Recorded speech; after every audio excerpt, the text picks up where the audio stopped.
இந்த சபையில் வந்தவன் இப்பொழுதாவது உனக்கு தெரியுமா?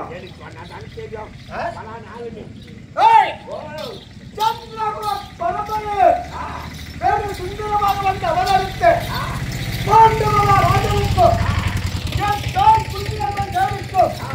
பிறந்ததோர் ஐந்து ராஜா யாரோ தெரியுமா?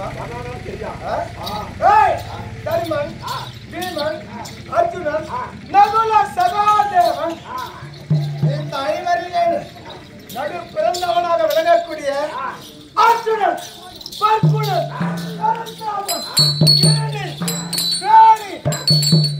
இப்படி சொல்லக்கூடிய 11 நாமதேயங்களை பெற்ற அர்ஜுன மகாராஜன் என்னுடைய பேர். 11 பட்ட பேர். ஆமா, கிருஷ்ணனுக்கு 10 அவதாரம் தான். இந்த அர்ஜுனனுக்கு 11 பட்ட பெயர்கள். அர்ஜுனன் பெருமாள். அப்படி இருந்தாலும் நாங்கள் எங்கேயா பிறந்தோம்? கானகத்திலே பிறந்தோம். கானகத்திலே சமந்தமாக ஆசிரியத்திலே வளர்ந்தோம். அப்படி பிறந்தோமே ஐவரும் கானகத்திலே தவித்துக் கொண்டிருக்கும் நேரத்திலே இதை பார்த்தார் இந்த பாரதத்தின் தலைவர் வேதவியாசர். பார்த்தார்களே, உங்களுக்கு உண்டான பாகம் அர்ஜுனாபுரத்திலே இருக்கிறது. ஏன் கானகத்திலே தனிமையாக தனித்துக் கொண்டிருக்கிறார் என்று தெரிவித்தார். உடனே எங்கள் ஐவரையும் கௌரவ படையில எடுத்துக்கொண்டு சேர்த்தார். கௌரவர்கள் எத்தனை பேர்? 100. பாண்டவர்கள் 5.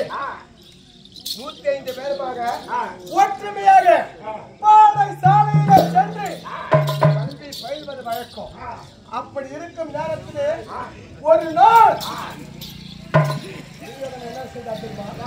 துரியோதனன் தம்பிமார்கள் 99 அந்த 99 பேர்களை முன்பதாக அனுப்பி எங்களை என்ன செய்தார் தெரியுமா?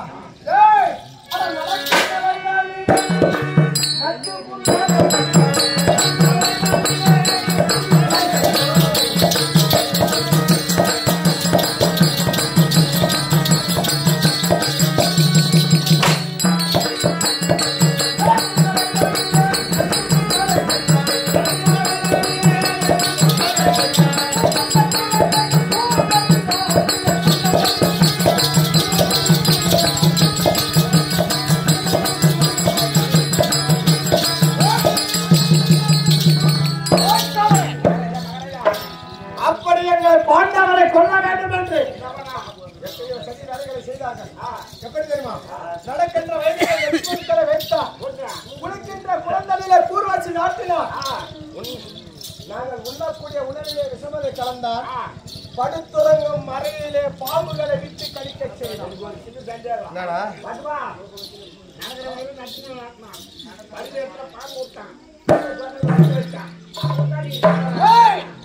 எங்களை காக்கும் குலதெய்வமாக விளையக்கூடிய கண்ணன் அருளால் உயிர் பிழைக்கும்.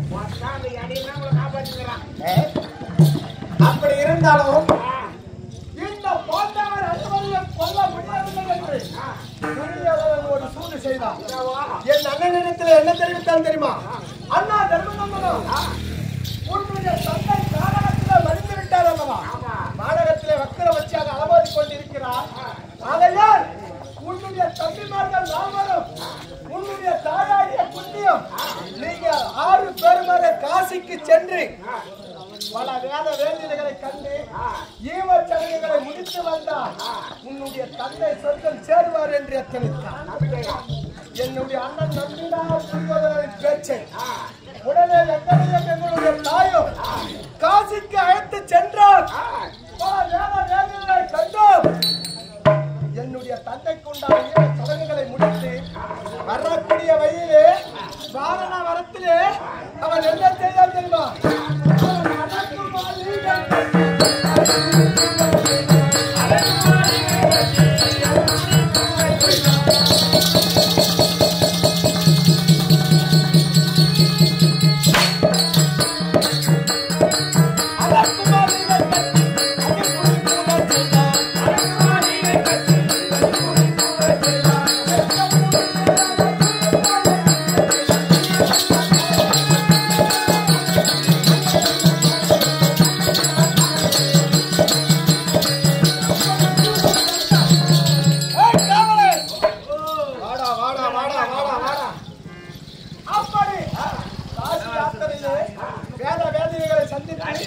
என்னுடைய தந்தைக்கு உண்டான ஏம சடங்குகளை முடித்துவிட்டு வரக்கூடிய வழியிலே வாரண வனத்திலே அரக்கு மெழுகு பெருவுப்பு கந்தகம் இப்படி எளிதிலே தீப்பற்றக்கூடிய பொருட்கள் அனைத்தையும் ஒன்றாக சேர்த்து அரக்கினால் மாளிகை அமைத்தார்.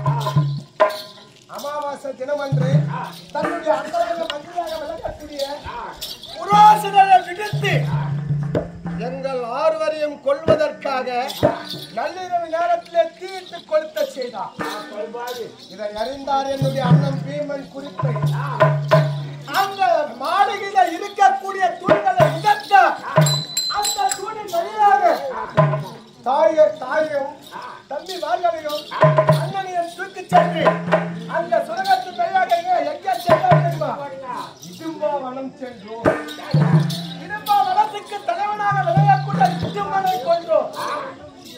என்னுடைய அண்ணனும் அந்த இடுமனுடைய தங்கையாக விளங்கக்கூடிய மும்மூல கண்ணி என்று சொல்லக்கூடிய கமல கண்ணியை என்னுடைய அண்ணன் பீமன் மனம் முடித்தார். அந்த வனத்திலே அண்ணனுக்கு பிறந்த குழந்தை கஜான். அப்படி அந்த வனத்திலே ஒரு ஆடவனை உற்பத்தி செய்து மீண்டும் எங்கே சென்றோம் தெரியுமா? 300 மங்களம் சென்றோம். பக்தாசூரனை கொன்றோம். மீண்டும் பாஞ்சால நாடு சென்றோம். பாஞ்சாலம் வைத்து சுரவரத்திலே நின்றோம். வில்லை வளர்த்தோம். பாஞ்சாலையை நாங்கள் ஐவரும் மணந்தோம். மீண்டும் நாடு வந்தோம். துரியோதனா எங்களுக்கு உண்டான நாட்டை தாய் என்று கேட்டோம். கொடுத்தால் நாடு தன்னுடைய எல்லை அல்லாமலே இருக்கக்கூடிய காண்டா பிரசத்தம் என்று சொல்லக்கூடிய பாயாடித்த ஈச்சங்காட்டை கொடுத்தான். காட்டை பெற்றோம். அக்கினி தேவன் உதவி நாடினோம். ஈச்சங்காட்டை எடுத்தோம். இந்திரன் உதவி நாடினோம். அதற்கு அழகாக இந்திர பிரசத்தம் என்று பெயர் சுற்றி வைத்துக் கொண்டிருந்தோம். ஒரு நாள் நாரத மகாமுனிவர் எங்களுடைய அண்ணனை சந்தித்தார். தருமா உன்னுடைய தந்தையும் வானு லோகத்திலே சொர்க்கம் சேராமல் நரகத்திலே இருக்கிறார். அந்தவர் சொர்க்கம் சேர வேண்டும் என்றால் நீயும் உன்னுடைய தம்பிமார்களும் யாருமே செய்ய முடியாத ராஜசிய வேள்வி செய்ய வேண்டும் என்று எத்தனைத்தார். உடனே என்ன செய்தோம் தெரியுமா? அவனை 55 நாடும் தேசமாக சென்றோம். சராசந்தனை கொன்றோம். பொய்ப்பொருள் பூசணைகள் அரசாங்க அனைவரையும் மீட்டுக் கொண்டு வந்து யாருமே செய்ய முடியாத ராஜசிய வேள்வி செய்தோம். அவனை 56 தேசத்திற்கு நிருபங்கள் அளித்து வைத்தோம். அது துரியோதனனும் வந்தான். தியாகத்தை கண்டான், பொறாமை கொண்டான். பாண்டவர்கள் எத்தனையோ சூழ்நிலை செய்தும் பாண்டவர்கள் வாழ்ந்து கொண்டு இருக்கிறார்களே என்று என்ன செய்தான் தெரியுமா? தன்னுடைய நாடு சென்றார். அழகாக புதுமனை புதுமையாக பெயர் சுற்றினார். எங்களுக்கும் அழைப்பை விடுத்தான். சென்றோம்.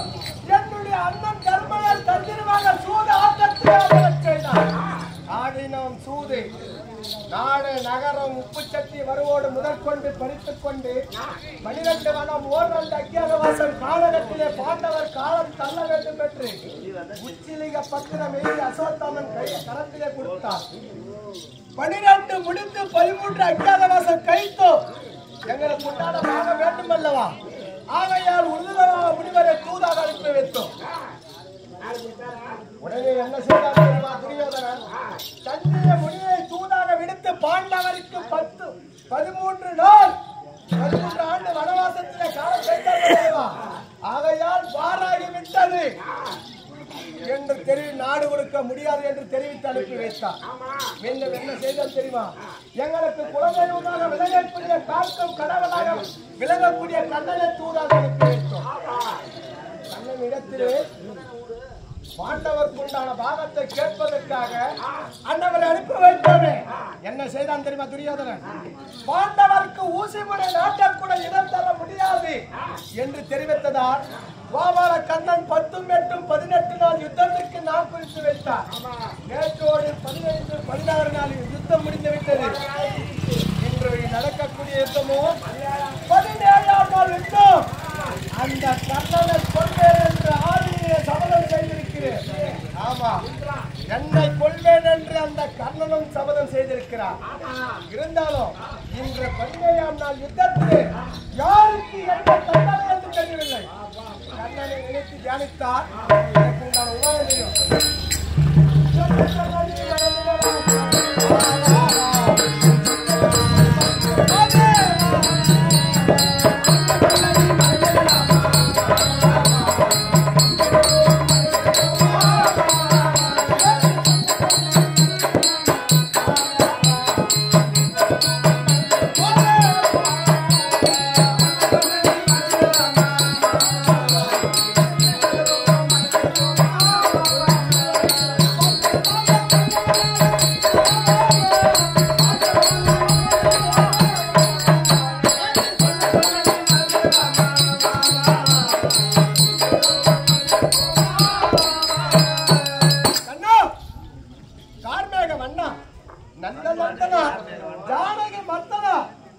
இந்த பாண்டவரை ஓடோடு வந்து காக்க மாட்டாயா கண்ணா?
மாற்றிட்டேன். என் பாதத்தை பணிந்தபடியால் சுகமாக வாழ்ந்திருக்கிறேன். யோ மாமா, எப்படி தெரியுமா?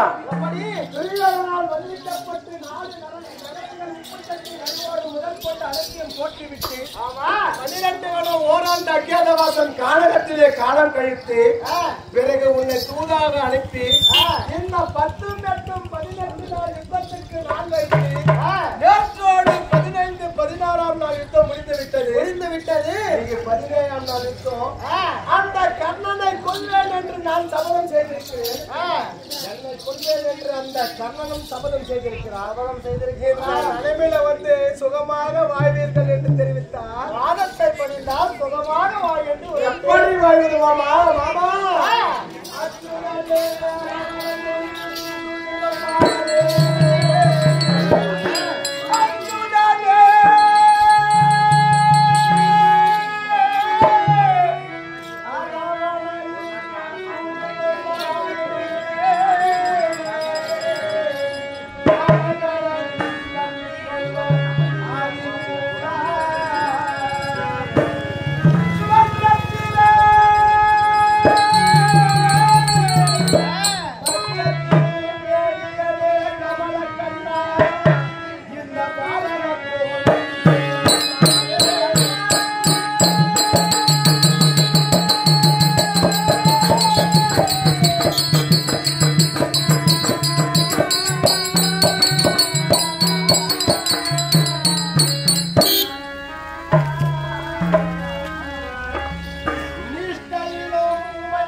என்றும் மறவாமல் இருக்கக்கூடியது யார் தெரியுமா?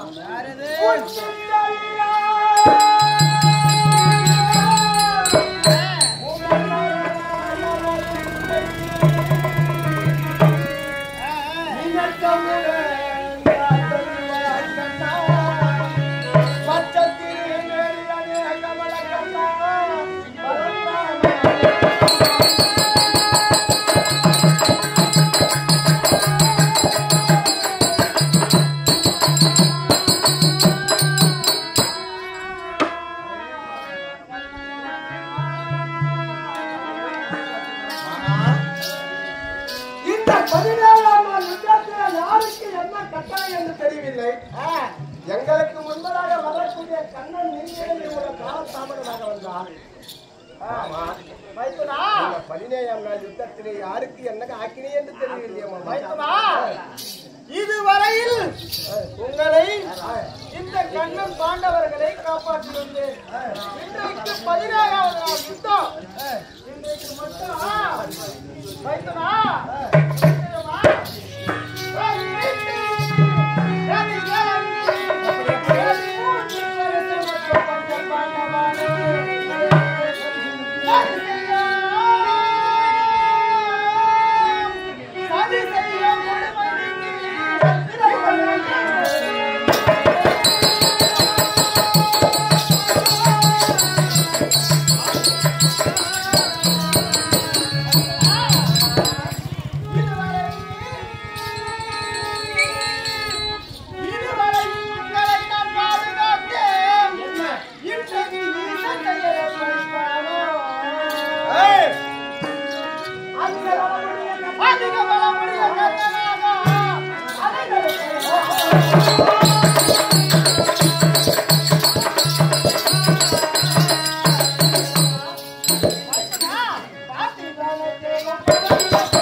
பாதுகாத்தேன். ஆமா. இன்றைக்கு ஒரு சட்ட சிக்கல் இருக்கின்றது. இன்றைக்கு ஒரு நாளைக்கு மட்டும் நீ போய் என்ன விஷயம்? மைத்துனா, கண்ணனுடைய நாகபானம் மாமா ஒரு நாளைக்கு 1000 துளி பால் கொடுத்து வாழ்த்துகிறீர்களா? உன்னையே கொல்வேன் என்று சத்தியம் செய்திருக்கின்றது அந்த நாகபானம். ஆகையால் அவன் நாகபானம் குறி வச்சானா உனக்கு பேர் ஓட்டுறது யாரு? நான்தானா? ஆமா. அந்த நாகபானம் யாரை கொல்லும்? உண்மைதான். என்னதான் கொல்லும்? என்ன மூசண்டில ஏமாண்டாரு என்ன இருக்கும்? ஆமா. 17 நாள் தண்ணிலே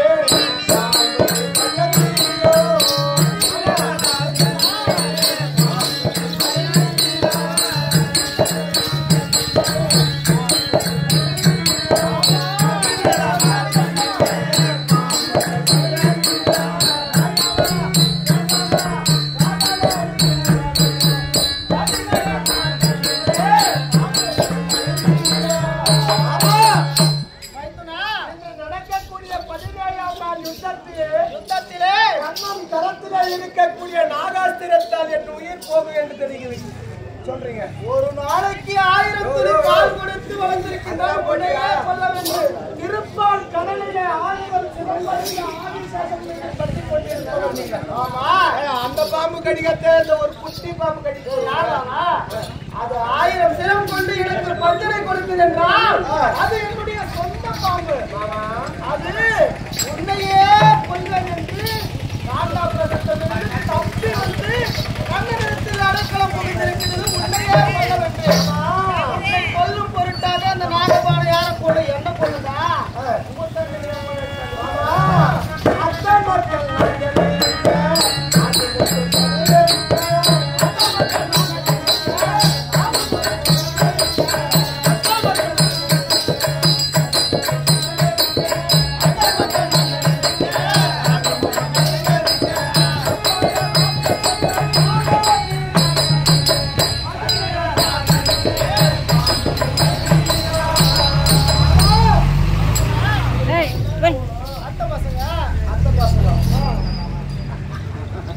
என்றென்றும் இடைவிடாமல் உன்னை துதித்து பூஜை செய்யக்கூடிய அத்த பசங்க. ஆமா, அதுல ஒரு கிடையாது எனக்கு மருமாவா? மருமவன். இப்போ நீங்க ஒரு குட்டி பாம்புக்கு வெடி பெரிய ஒன்று சொல்லிட்டா அப்படியே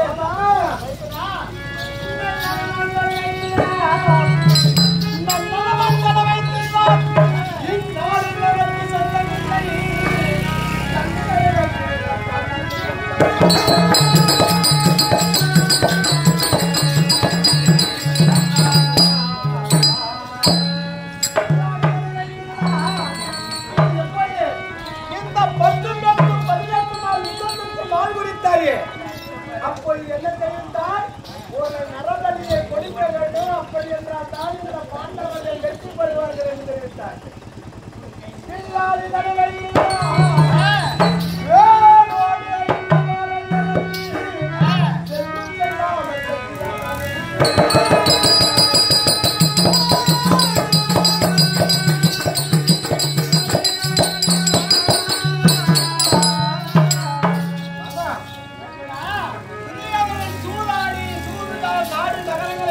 பறித்துக்கொண்டு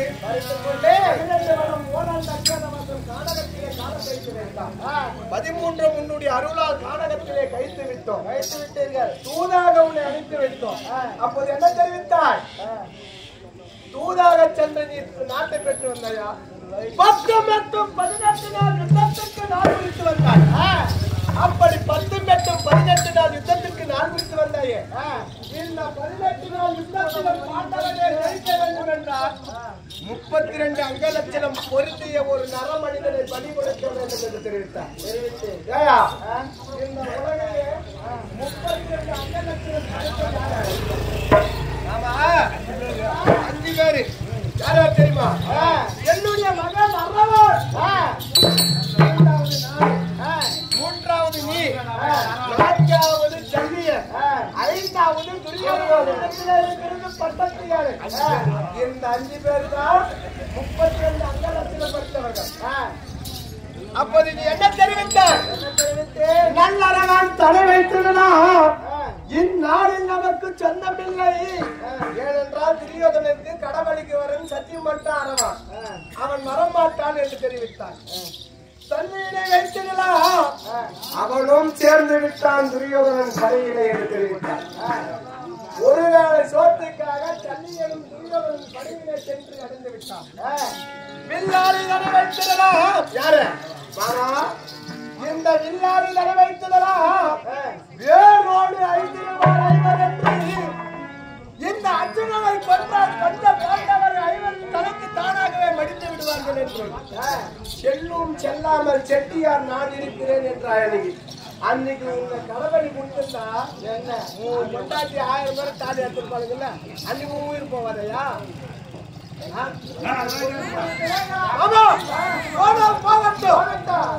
எனக்கு என்ன வேண்டும்? இந்த தர்மன் நாட்டை ஆண்டால் எனக்கு என்ன? அந்த துரியோதனன் நாட்டை ஆண்டால் எனக்கு என்ன? நான் முதல்ல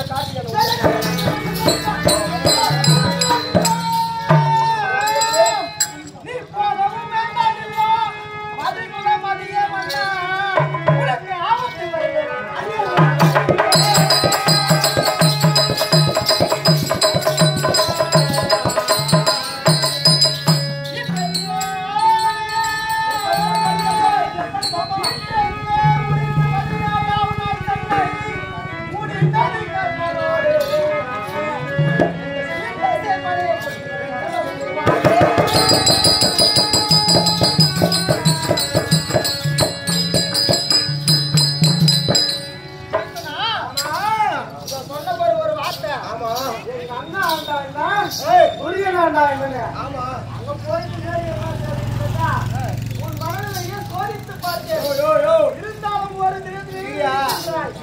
முக்கியமான ஒரு விஷயம் சொல்லணும். எப்படி இந்த பூமி பாரம் தீர்ப்பதற்காக அவதரித்து வந்தது நீ.